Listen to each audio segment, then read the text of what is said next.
तो my dear students, कैसे हैं आप लोग। उम्मीद करते हैं कि आप लोग एकदम अच्छे होंगे, मस्त होंगे, स्वस्थ होंगे, तंदुरुस्त होंगे और मन लगा करके पढ़ाई में लगे होंगे। तो माय डियर स्टूडेंट्स, आप सभी लोगों को सुप्रभात, गुड मॉर्निंग, नमस्कार। चलिए प्यारे बच्चों, उम्मीद करते हैं कि आप लोग एकदम अच्छे तरीके से इस चैप्टर को कंप्लीट कर लिए होंगे। कौन सा चैप्टर? हिंदी का सर 5वां नंबर चैप्टर, नागरी लिपि। नागरी लिपि बहुत ही ज्यादा इंपॉर्टेंट चैप्टर है क्योंकि यहां से संबंधित प्रश्न पूछे जाते हैं। और कल जब हम यह चैप्टर पढ़ा दिए तो उसके बाद हम बहुत सारे बच्चों का कमेंट यह देखे कि सर यह चैप्टर तो हमें समझ में ही नहीं आता था, लेकिन अब हम इस तरीके से समझ गए हैं कि हम किसी को भी समझा सकते हैं। तो पढ़ाई प्यारे बच्चों ऐसा ही होना चाहिए। जब भी पढ़िए ना तो इस तरीके से पढ़िए कि हम एक बार पढ़ लें तो फिर हम किसी दूसरे को पढ़ा सके, तब ना हुआ ओरिजिनल पढ़ाई है। खुद पढ़े हैं, खुद समझ में नहीं आ रहा है तो उस पढ़ाई का क्या फायदा। पढ़ाई ऐसा होना चाहिए कि जब एक बार पढ़ लें तो किसी दूसरे को पढ़ा दें, तो ऐसा होना चाहिए। चलिए प्यारे बच्चों, फटाफट से आप लोग हमारे साथ जुड़ जाइए। आज बारी है प्रश्न उत्तर की।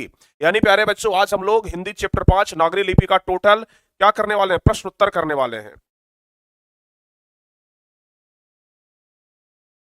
समझ गए? आज प्यारे बच्चों हम क्या करने वाले हैं? प्रश्न उत्तर करने वाले हैं। टोटल इस चैप्टर का प्रश्न और उत्तर करेंगे, ठीक है। टोटल इस चैप्टर का हम लोग क्या करेंगे? प्रश्न उत्तर करेंगे, ध्यान रखिएगा। तो चलिए प्यारे बच्चों, जल्दी जल्दी से आप लोग हमारे साथ जुड़ जाइए। आज एक एक प्रश्न का उत्तर हम लोग जानेंगे। आपके किताब में, आपके किताब में टोटल कितना प्रश्न है? टोटल 13। टोटल 13 प्रश्न है प्यारे बच्चों। टोटल 13 प्रश्न है आपके किताब में और इसका हम लोग उत्तर जानेंगे। और आप लोग बहुत बोलते थे ना कि सर छोटा छोटा उत्तर लिखवाइए, सर छोटा छोटा उत्तर। प्यारे बच्चों, इस चैप्टर में वही छोटा छोटा उत्तर है जो मुश्किल से 2 लाइन, 3 लाइन, 4 लाइन में सब उत्तर आ जाएगा, ठीक है ना। यानी आप लोगों को याद करने में अब बहुत ज्यादा सुविधा होगा, ठीक है। तो चलिए भाई, आप लोग जल्दी जल्दी से तैयार हो जाइए। क्लास को एक बार लाइक और शेयर कर दीजिए सारे बच्चे मिल करके। जल्दी से सारे बच्चे मिल करके ना एक बार क्लास को लाइक कर दीजिए और अपने सभी जगह पर, अपने सभी दोस्तों के बीच, अपने सभी ग्रुप में एक बार क्लास को शेयर कर दीजिए सारे बच्चे फटाफट से। जो बच्चे अभी तक लाइक नहीं किए हैं, फटाफट से प्यारे बच्चों जल्दी से आप लोग क्लास को लाइक करिए और जल्दी से क्लास को शेयर भी कर दीजिए। हम क्लास को आगे बढ़ाते हैं, लेकिन उसके पहले बता दें कि जो भी बच्चे अभी तक इस टॉपर बैच के साथ नहीं जुड़े हैं, जो भी बच्चे 10th क्लास के स्टडी मटेरियल, जो कि टारगेट बोर्ड का स्टडी मटेरियल है, अगर उनसे पढ़ाई नहीं कर रहे हैं तो फिर अभी भी आपके पास मौका है। आप जल्दी से जाइए और टॉपर बैच में ज्वाइन हो जाइए। ज्वाइन होने के लिए आप डायरेक्ट टारगेट बोर्ड एप्लीकेशन से जाकर के ज्वाइन हो सकते हैं, या फिर 81 14 53 20 21 या 92 63 99 11 25 यहां से आप लोग कॉल करके कोई भी हेल्प ले सकते हैं, ज्वाइन हो सकते हैं। तो चलिए प्यारे बच्चों, अगर अभी तक आप लोग इस क्लास में नहीं जुड़े हैं तो फिर जल्दी जल्दी से आप लोग यहां पर जुड़ जाइएगा, ठीक है ना। और क्लास को स्टार्ट किया जाए, लेकिन उसके पहले थोड़ा सा एक छोटा सा मोटिवेशन प्यारे बच्चों, आप लोग जरूर याद रखिएगा कि मंजिल उन्हीं को मिलती है जिनके सपनों में जान होती है। ध्यान रखिएगा, मंजिल उन्हीं को मिलती है जिनके सपनों में जान होती है। पंख से कुछ नहीं होता, हौसलों से उड़ान होती। यानी पंख से कुछ नहीं होता है, पंख तो बस एक सहारा है। जब तक आपके अंदर हौसला नहीं रहेगा ना, आप नहीं उड़ पाइएगा, गिर जाइएगा। लेकिन अगर आपके अंदर हौसला है तो बार बार गिरने के बाद भी आप उठिएगा और पूरी आसमान तक उड़िएगा। समझ गए ना। तो इसलिए प्यारे बच्चों, हौसला सबसे बड़ी चीज है, हौसला बहुत जरूरी है, ठीक है। चलिए भाई, अब इसी के साथ क्लास को स्टार्ट किया जाए और सबसे पहले नंबर क्वेश्चन पर हम लोग चलेंगे, लेकिन उससे पहले हम कुछ प्रश्न आपसे और पूछना चाहेंगे। कुछ बेसिक प्रश्न प्यारे बच्चों जो कि परीक्षा में पूछे जाते हैं। सबसे पहला हम लोग चैप्टर पढ़ रहे हैं नागरी लिपि, ठीक है ना। हम लोग चैप्टर पढ़ रहे हैं नागरी लिपि। तो हम पहले ये देख लेते हैं कि आप लोगों को कितना याद है, उसके बाद हम लोग चलेंगे। सबसे पहला प्रश्न तो आप हमें ये बता दीजिए कि नागरी लिपि के जो निबंधकार हैं गुणाकर मूले, नागरी लिपि के जो निबंधकार हैं गुणाकर, कौन है? गुणाकर मूले। उनका जन्म कब हुआ था? गुणाकर मूले का जन्म कब हुआ था प्यारे बच्चों? आप लोग जल्दी से कमेंट करके बता दीजिए। गुणाकर मूले का जन्म कब हुआ था? आप लोग जल्दी से कमेंट करके बता दीजिए। और दूसरा क्वेश्चन है आपका, दूसरा क्वेश्चन है गुणाकर मूले की मृत्यु, गुणाकर मूले की मृत्यु कब हुई थी? ये बता दीजिए आप लोग हमें जल्दी से कमेंट करके। पहले जन्म बताइए, फिर मृत्यु बता दीजिएगा, ठीक है ना। ये तीसरा बता दीजिए प्यारे बच्चों, काफी ज्यादा इंपॉर्टेंट सवाल है, ठीक है ना। 1935 सर बिल्कुल सही जवाब है। जितने भी बच्चे 1935 बोल रहे हैं ना, उनका जवाब बिल्कुल सही है। 1935 में इनका जन्म हुआ था, ये तो बिल्कुल सही जवाब है। अगर हम आपसे पूछ लें कि बताओ भाई 1935 में कहां जन्म हुआ था, गुणाकर मूले का जन्म कहां हुआ था, तो आपका जवाब क्या होगा? आप कहेंगे कि सर महाराष्ट्र के अमरावती में हुआ था। कहां हुआ था? महाराष्ट्र के अमरावती में, है ना, अमरावती जिला में हुआ था। मृत्यु कब हुआ था सर? तो मृत्यु हुआ था 2009 ईस्वी में, ठीक है ना। समझ में आ गया? चलिए एक क्वेश्चन और पूछते हैं जो आपके परीक्षा में बार बार पूछा जाता है कि दक्षिण भारत से हमें नागरी लिपि के लेख कब से मिलने लगते हैं? बताइए तो तीसरा नंबर क्वेश्चन, दक्षिण भारत से नागरी लिपि के लेख कब से मिलने लगते हैं? दक्षिण भारत से नागरी लिपि के लेख, दक्षिण भारत से नागरी लिपि के लेख कब से मिलने लगते हैं? कब से मिलने लगते हैं? फटाफट से बताइए, दक्षिण भारत से नागरी लिपि के लेख कब से मिलने लगते हैं, यानी कि कौन सी सदी से? 8वीं सदी, 9वीं सदी, 10वीं सदी, 11वीं सदी, कौन सी सदी से? तो आपका जवाब क्या होगा? 8वीं सदी से मिलने लगते हैं, 8वीं सदी से मिलने लगते हैं। वहीं प्यारे बच्चों अगर आपसे पूछ दिया जाए कि उत्तर भारत से नागरी लिपि के लेख कब से मिलने लगते हैं, तो आपका जवाब होगा 9वीं सदी से। ठीक है ना? तो ये बात आप लोग ध्यान रखिएगा, याद रहेगा ना? दक्षिण भारत से नागरी लिपि के लेख हमें 8वीं सदी में मिलते हैं, जबकि उत्तर भारत से नागरी लिपि के लेख हमें 9वीं सदी में मिलते हैं।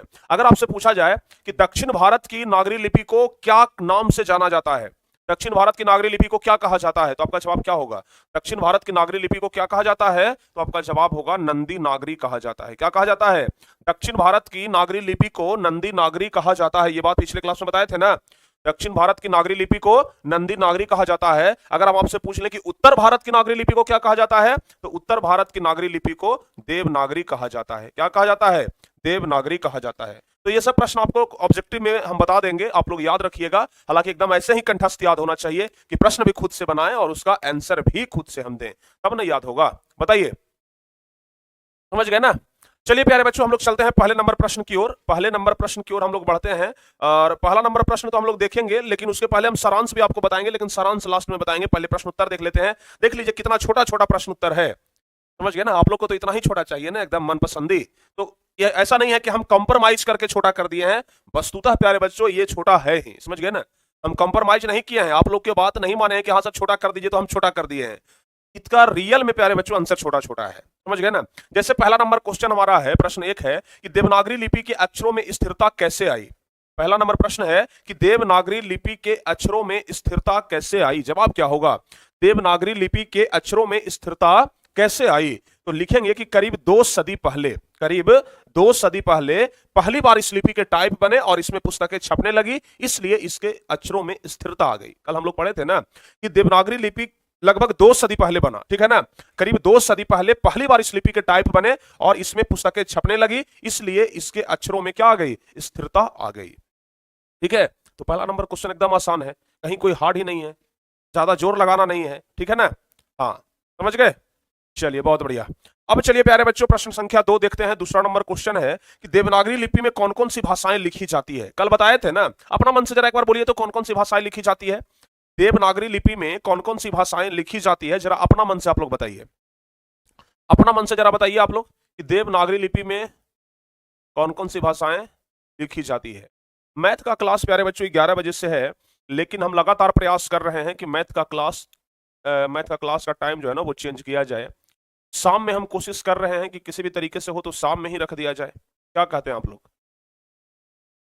शाम में रहता तो थोड़ा ज्यादा बेहतर होता है, ठीक है ना? कोशिश कर रहे हैं प्यारे बच्चों, आप लोग का बात हम मान रहे हैं, और गणित का जो क्लास है उसे हम कोशिश करेंगे कि कहीं दूसरे जगह, कहीं दूसरी टाइम के साथ उसे हम शिफ्ट करें, ठीक है ना? नेपाली हो गया, नेवारी हो गया, मराठी हो गया, हिंदी हो गया, ये सब प्यारे बच्चों बोला जाता है, ठीक है ना? बिल्कुल सही है। देखिए तो क्या लिखेंगे? देवनागरी लिपि में हिंदी हो गया, संस्कृत हो गया, नेपाली हो गया, नेवारी हो गया, मराठी हो गया, मैथिली हो गया, मगही हो गया, भोजपुरी हो गया, ये सब भाषाएं बोली जाती है। बोले थे ना, हिंदी एवं उसकी विविध बोलियां, हम आपको कल बताए थे, हिंदी एवं उसकी विविध बोलियां, यानी हिंदी के अलावा मराठी हो गया, भोजपुरी हो गया, मगही हो गया, मैथिली हो गया, और भी जितनी भी प्रकार की लोकल जो भाषा है ना वो सब देवनागरी में ही होता है, ठीक है? तो देवनागरी लिपि में हिंदी, संस्कृत, नेपाली, नेवारी, मराठी, मैथिली, मगही और भोजपुरी भाषाएं लिखी जाती है, जो भारत के संपूर्ण क्षेत्रों में यह लिपि फैला हुआ है। बस हो गया। क्या याद नहीं होगा? इतना छोटा छोटा प्रश्न क्या आप लोगों से याद नहीं होगा? हो जाएगा ना? चलिए सर, बहुत बढ़िया। अब प्यारे बच्चों तीसरा नंबर क्वेश्चन, तीसरा नंबर प्रश्न कह रहा है कि लेखक ने किन भारतीय लिपियों से देवनागरी का संबंध बताया है? लेखक ने किन भारतीय लिपियों से देवनागरी का संबंध बताया है? तो क्या लिखेंगे? लेखक ने गुजराती और बंगला लिपि से देवनागरी का संबंध बताया है। लेखक ने गुजराती और बंगला लिपि से देवनागरी का संबंध बताया है, तथा साथ ही दक्षिण भारत की ब्राह्मणी लिपि और नंदी नागरी लिपि की तुलना देवनागरी लिपि से किए हैं, ठीक है ना? क्या साथ ही दक्षिण भारत की ब्राह्मी लिपि और नंदी नागरी लिपि की तुलना किस चीज से की है? देवनागरी से की है। बस हो गया। इतना छोटा छोटा है। प्रश्न कह रहा था कि किन भारतीय लिपियों से देवनागरी का संबंध बताया है? किन भारतीय लिपियों से देवनागरी का संबंध बताया है? तो जवाब हो जाएगा बांग्ला और गुजराती से देवनागरी का संबंध बताया है, और साथ ही दक्षिण भारत की ब्राह्मी और ब्राह्मणी लिपि और नंदी नागरी लिपि से भी देवनागरी का संबंध बताया है। बस हो गया, कहानी खत्म हो गया ना। मजा तो अब आ रहा होगा, एकदम छोटा छोटा आंसर याद भी हो जाएगा तुरंत। क्या? चलिए, चौथा नंबर प्रश्न कह रहा है कि नंदी नागरी किसे कहते हैं और किस प्रसंग में लेखक ने उसका उल्लेख किया है? ठीक है ना। प्रश्न कह रहा है कि नंदी नागरी किसे कहते हैं और किस प्रसंग में लेखक ने नंदी नागरी का उल्लेख किया है? तो लिखेंगे कि दक्षिण भारत की नागरी लिपि को ही नंदी नागरी कहते हैं। दक्षिण भारत के नंदी नागरी को ही, दक्षिण भारत की नागरी लिपि को ही ना कहा जाता था नंदी नागरी। तो लिखेंगे कि दक्षिण भारत की नागरी लिपि को ही हम लोग क्या कहते हैं? नंदी नागरी कहते हैं। और दरअसल लेखक ने बताया है कि नागरी लिपि के आरंभिक लेख हमें दक्षिण भारत से ही मिलते हैं। दक्षिण भारत से ही हमें आरंभिक लेख मिला था। 8वीं शताब्दी में दक्षिण भारत से हमें नागरी लिपि के लेख मिलते हैं। कोकन के शिलाहार, मान्यखेट के राष्ट्रकूट, देवगिरी के यादव तथा विजयनगर के शासकों के लेख नंदी नागरी लिपि में हैं। पहले पहल विजयनगर के राजाओं के लेखों की लिपि को ही पहले पहल विजयनगर के राजाओं के द्वारा लिखा गया जो लेख था उसे ही क्या नाम दिया गया? नंदी नागरी नाम दिया गया। ठीक है। इस तरीके से अगर आप लोग लिखेंगे तो आपका पूरा नंबर आएगा। ठीक है ना। अगर इस तरीके से नहीं लिखेंगे तो आपका पूरा नंबर नहीं आएगा। ठीक है। अब बताइए, सारे बच्चे को समझ में आ गया ना कि किसी बच्चे को कोई दिक्कत भी है? फटाफट से एक बार कमेंट करके बताइए तो, सारे बच्चों को समझ में आ गया या फिर किसी तरह का कोई दिक्कत भी है? नहीं दिक्कत है ना? हाँ भाई, व्याकरण भी हो जाएगा, क्यों चिंता कर रहे हैं? व्याकरण भी हम आपको पढ़ाएंगे, लेकिन व्याकरण अभी नहीं पढ़ाएंगे। जब एग्जाम नजदीक आने वाला होगा ना तो उस समय व्याकरण पढ़ाएंगे। यानी कि पहले जब हिंदी का बुक खत्म कर लेंगे तब प्यारे बच्चों हम आपको व्याकरण पढ़ाएंगे। ठीक है ना। अभी 5 चैप्टर देखिए खत्म हो गया, एक चैप्टर और पढ़ाएंगे, 6 चैप्टर, और उसके बाद फिर हम लोग काव्य खंड की ओर जाएंगे और काव्य खंड में भी 6 चैप्टर खींच देंगे। समझ गए ना? हाँ, चलिए आगे बढ़ते हैं प्यारे बच्चों। 5वां नंबर प्रश्न कह रहा है कि नागरी लिपि में आरंभिक लेख कहां प्राप्त हुए, उनके विवरण दीजिए। ठीक है। नागरी लिपि में आरंभिक नागरिक लिपि में आरंभिक लेख कहां से प्राप्त हुए, उनके विवरण दीजिए। तो लिखेंगे कि नागरी लिपि के आरंभिक लेख हमें दक्षिण भारत से ही मिले हैं। राजा राज वो राजेंद्र जैसे प्रतापी चोल राजाओं के सिक्कों पर नागरी अक्षर देखने को मिलते हैं। दक्षिण भारत में नागरी लिपि के लेख 8वीं सदी से मिलने लग जाते हैं और उत्तर भारत में नागरी लिपि के लेख 9वीं सदी से मिलने लग जाते हैं। अतः नागरी लिपि के आरंभिक लेख दक्षिण भारत से ही मिलते हैं। बस हो गया। नागरी लिपि के आरंभिक लेख हमें दक्षिण भारत से ही मिलते हैं। बताइए, हो जाएगा ना? सारे बच्चे समझ जाएंगे कि नहीं समझेंगे? बताइए, समझ जाएंगे? समझ जाएंगे ना? चलिए। अच्छा प्यारे बच्चों, क्लास का टाइम को लेकर के बहुत सारे बच्चे कमेंट करते हैं। अच्छा, आप एकदम ना ओरिजिनल टाइम बताइएगा, कितना बजे आप लोग अपने स्कूल में जाते हैं? फटाफट से बताइए तो एक बार जल्दी से, कितना बजे आप लोग स्कूल में जाते हैं और कितना बजे आते हैं? एकदम टाइम बताइएगा इस तरीके से, 9 से 3, 9 से 4, 10 से 5, इस तरीके से ना एकदम टाइम बताइए तो जरा जल्दी से। 2 मिनट हम इस पर चर्चा करते हैं। ठीक है ना। जल्दी से आप लोग बताइए तो एक बार, फटाफट से आप लोग एक बार बता दीजिए तो।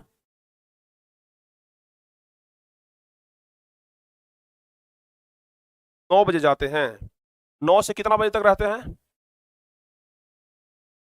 9, कोई बच्चा बोल रहा है कि 9 बजे जाते हैं, कोई बच्चा बोल रहा है 9:30 में, कोई बोल रहा है कि 10 बजे। ठीक है। 9 से 4, अरे वाह, 9 से 4 रहना पड़ रहा है, तो बड़ा दिक्कत वाला बात है। 9 से 4 रह रहे हैं तब तो बहुत दिक्कत वाला बात है मेरे भाई।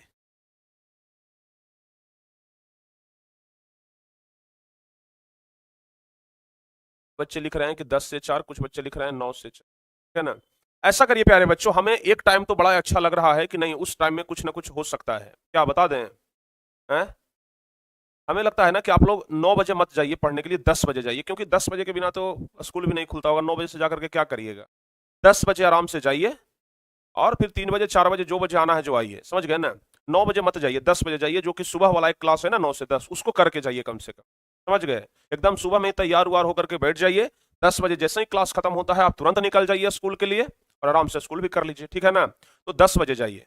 समझ गए? कोशिश करिएगा तो जरूर हो जाएगा। समझ गए ना? 10 बजे आप लोग आराम से जा सकते हैं, कोशिश करिएगा तो जरूर हो जाएगा। ठीक है ना।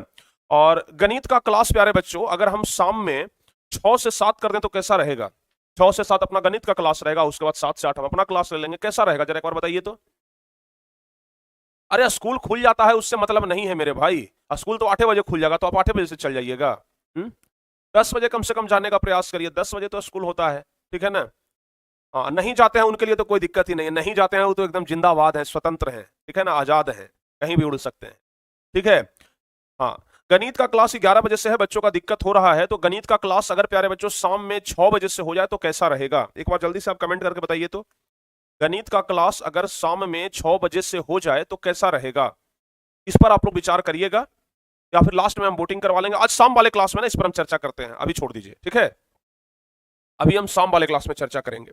चलिए, छठा नंबर प्रश्न बताइए, ब्राह्मी और सिद्धम लिपि की तुलना में नागरी लिपि की मुख्य पहचान क्या है। अच्छा, नागरी लिपि का मुख्य पहचान क्या है, कल हम आपको क्या बताए थे, जरा एक बार कमेंट करिए तो आप लोग। नागरी लिपि की मुख्य पहचान क्या है प्यारे बच्चों, जल्दी से कमेंट करिए। नागरी लिपि की मुख्य पहचान क्या है, आप लोग एक बार जल्दी से कमेंट करके बताइए। 5 से 6 बच्चों का ज्यादा कमेंट आ रहा है, कोई बात नहीं, हम लोग देखेंगे, वोटिंग करवा लेंगे। आप हमें यह बताइए कि ब्राह्मी और सिद्धम लिपि की तुलना में नागरी लिपि की मुख्य पहचान, नागरी लिपि की मुख्य पहचान क्या है, आपको हम बताए थे ना, नागरी लिपि की मुख्य पहचान है कि शब्द के ऊपर में रेखा रहता है और जितना चौड़ा शब्द रहता है शीर्ष पर डंडा। एक बच्चे का एकदम सही जवाब है, यानी कहने का मतलब प्यारे बच्चों, जैसे हम लिख रहे हैं नागरी लिपि, तो नागरी ऐसे लिखते हैं ना, तो ऊपर में ये डंडा लगा दिया जाता है, समझ गए, और यही है नागरी लिपि की पहचान। तो लिखेंगे हम लोग कि गुप्त काल की ब्राह्मी लिपि तथा बाद की सिद्धम लिपि के अक्षरों के सिरों पर छोटी आड़ी लकीरें या छोटे ठोस त्रिकोण होते हैं, लेकिन नागरी लिपि की मुख्य पहचान यह है कि इसके अक्षरों के सिरों पर पूरी लकीरें बन जाती है। नागरी लिपि के अक्षरों के ऊपर, अक्षरों के सिरों पर क्या बन जाती है, पूरी लकीरें बन जाती है, और ये सिरोखाएं उतनी ही लंबी रहती है जितनी की अक्षरों की चौड़ाई होती है। जितना चौड़ा अक्षर उतना चौड़ा ऊपर में क्या रहता है। जैसे मान लिया जाए कि आपका नाम क्या है, आपका नाम है आपका नाम जैसे मान लिया जाए सुमित है, ठीक है ना, तो प्यारे बच्चों सुमित ऐसे लिखते हैं ना, तो सुमित लिखते हैं इस तरीके से, तो ऊपर में इस तरीके से लाइन खींच देते हैं, जिसको हम कहते हैं कि एकदम माथा उड़ा दिए, समझ गए ना। तो इस तरीके से ये नागरी लिपि की पहचान है, समझ गए ना, ये नागरी लिपि की पहचान है। तो इसलिए हिंदी जब भी लिखे तो ऊपर में कम से कम उसका डंडा से माथा बंद जरूर कर दे, ठीक है ना। चलिए चलिए, तो यहां तक समझ गए ना, छठा नंबर क्वेश्चन तक। अब है 7वां नंबर क्वेश्चन कि उत्तर भारत के किन शासकों के प्राचीन नागरी लेख प्राप्त होते हैं।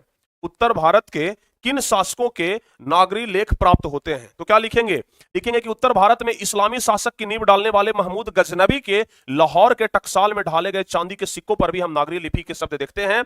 इसके अलावा सिर्फ महमूद गजनबी के नहीं, मोहम्मद गोरी, अलाउद्दीन खिलजी, शेर शाह सूरी, अकबर आदि शासकों ने भी अपने सिक्कों पर नागरी शब्द खुदवाए थे। कल आपको बताए थे, मोहम्मद गजनबी, मोहम्मद गौरी, शेर शाह सूरी, अकबर, ये सब प्यारे बच्चों क्या करवाया था, ये सब क्या करवाया था, अपने सिक्कों पर नागरी लिपि के लेख छपवाए थे, समझ गए ना, यानी कि इनके सिक्कों पर जो लिखा हुआ है ना वो नागरी लिपि ही है, समझ गए। तो आराम से लिख देंगे, उत्तर भारत के किन शासकों के प्राचीन नागरी लेख प्राप्त होते हैं, तो कौन कौन शासक था, महमूद गजनबी था, मोहम्मद गोरी था, अलाउद्दीन खिलजी था, शेर शाह सूरी था, अकबर था, ये सब जो शासक हैं ये अपने सिक्कों पर नागरी लिपि के लेख खुदवाए थे। कितना आसान आसान तो प्रश्न है, तुरंत याद हो जाएगा, कितना आसान प्रश्न है, तुरंत याद हो जाएगा, ठीक है ना। चलिए, हाँ, एक बच्चे लिख रहे हैं कि सर हम 9 से 11 जाते हैं अपने स्कूल में। बहुत सारे बच्चे ऐसे हैं जो 9 बजे जाते हैं और हाफ टाइम से ही भाग करके चले आते हैं। क्या करेगा भाई स्कूल में, है स्कूल में क्या करेगा, बैठ करके टाइम ही पास करेगा ना। टाइम बर्बाद करना है तो स्कूल में बैठेगा, जिनको सचमुच में पढ़ना है वो स्कूल में नहीं बैठेगा, ठीक है। चलिए, तो यहां तक समझ गए ना, सारे बच्चे को समझ में आ गया। चलिए भाई, अभी तक क्लास देख रहे हैं कि कुछ बच्चे ने लाइक नहीं किया है, क्या दिक्कत है भाई, क्लास को एक बार लाइक तो कर दीजिए, और जो बच्चे अभी तक शेयर नहीं किए हैं क्लास को शेयर भी कर दीजिए। लाइक और शेयर तो होते रहना चाहिए ना। और अभी 9 बजे से ना हम यूट्यूब पर ही ऑब्जेक्टिव करवाने वाले हैं, तो ध्यान रखिएगा, 9 बजे से ही यूट्यूब पर हम ऑब्जेक्टिव करवाने वाले हैं, तो याद रखिएगा। चलिए प्यारे बच्चों, आगे बढ़ते हैं। 8वां नंबर क्वेश्चन, ये वाला प्रश्न थोड़ा बड़ा है क्योंकि ये दीर्घ उत्तरीय में पूछा जाता है, समझ गए ना। ये वाला 8वां नंबर प्रश्न एक हो गया और एक 9वां नंबर प्रश्न हो गया। ये दोनों प्रश्न ना दीर्घ उत्तरीय का प्रश्न है, तो पूछा जाता है परीक्षा में, आप लोग याद रखिएगा। कह रहा है कि नागरी को देवनागरी क्यों कहते हैं, लेखक किस संबंध में क्या बताया है। नागरी को देवनागरी क्यों कहते हैं, लेखक इस संबंध में क्या बताया है। तो लिखेंगे कि नागरी को देवनागरी इसलिए कहते हैं क्योंकि पाटलिपुत्रम नामक एक नाटक से जानकारी मिलती है कि पाटलिपुत्र यानी जो पटना है उसको पहले नगर कहते थे, कल बताए थे ना, पटना को नगर कहते थे। साथ ही उत्तर भारत की एक विशेष शैली थी जिसका नाम था नागर शैली, ठीक है ना। उत्तर भारत की एक विशेष शैली थी जिसका नाम है नागर शैली। अतः नागर या नागरी शब्द उत्तर भारत के किसी बड़े नगर से संबंध रखता है। बोल रहे हैं कि उत्तर भारत के किसी बड़े नगर से संबंध रखता है, और विद्वानों के अनुसार उत्तर भारत का यह बड़ा नगर पटना ही था। क्या था, पटना ही होगा। और दूसरी तरफ क्या बताए थे कि चंद्रगुप्त मौर्य यानी कि विक्रमादित्य का बचपन का नाम देव था।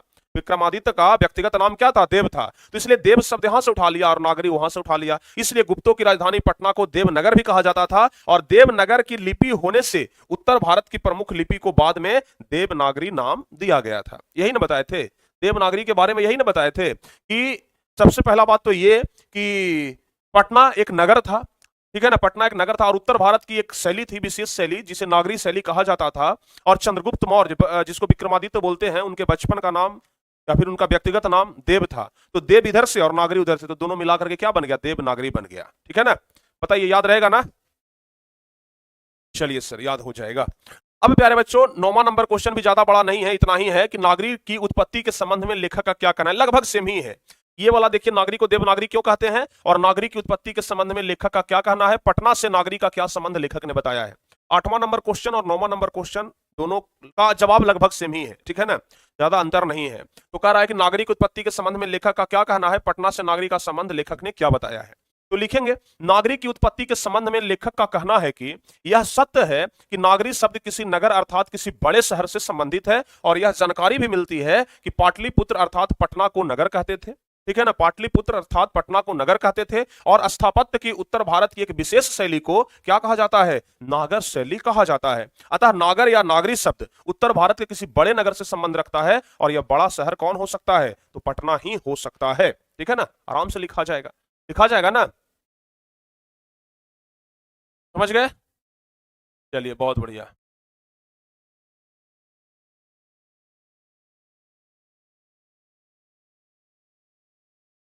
चलिए प्यारे बच्चों, अब 10वां नंबर क्वेश्चन देख लेते हैं। 10वां नंबर क्वेश्चन एकदम छोटा प्रश्न है कि नागरी लिपि कब कब सार्वदेशिक लिपि थी?